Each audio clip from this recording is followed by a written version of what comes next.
How can I fix my phone so that it rings when I receive a call? Hello and welcome.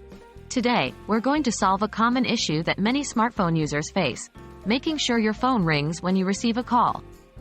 If you're missing important calls because your phone isn't ringing, this video is for you. Why isn't my phone ringing? The reasons can be multiple.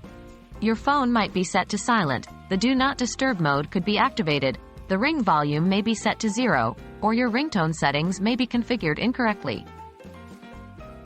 Is my phone on silent? First, make sure your phone is not on silent mode. If you have an iPhone, check the switch on the left side. If it's showing orange, your phone is on silent. Switch it off.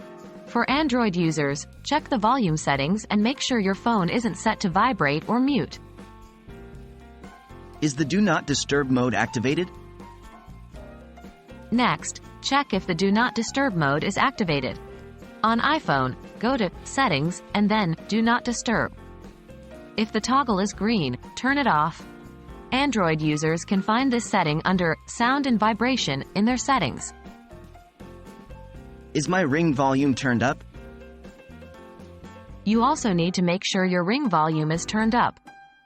For both iPhone and Android users, this can usually be done using the buttons on the side of the device. Press the volume up button until your desired volume level is reached. Alternatively, you can adjust the volume settings in the Sound and Vibration settings. Are my ringtone settings correct? Finally, check your ringtone settings. On iPhone, go to Settings, then Sounds and Haptics, and then Ringtone. Ensure you have a ringtone selected and the vibration setting is as per your preference. Android users can find similar settings in the Sound and Vibration menu. We hope this video has been useful and that you'll never miss an important call again. Remember, the most common reasons for your phone not ringing include it being on silent mode, having Do Not Disturb activated, having the ring volume turned down, or incorrect ringtone settings. If these settings are correct and you're still having problems, you may want to consider contacting your phone's manufacturer or your service provider. Thanks for watching, and have a great day.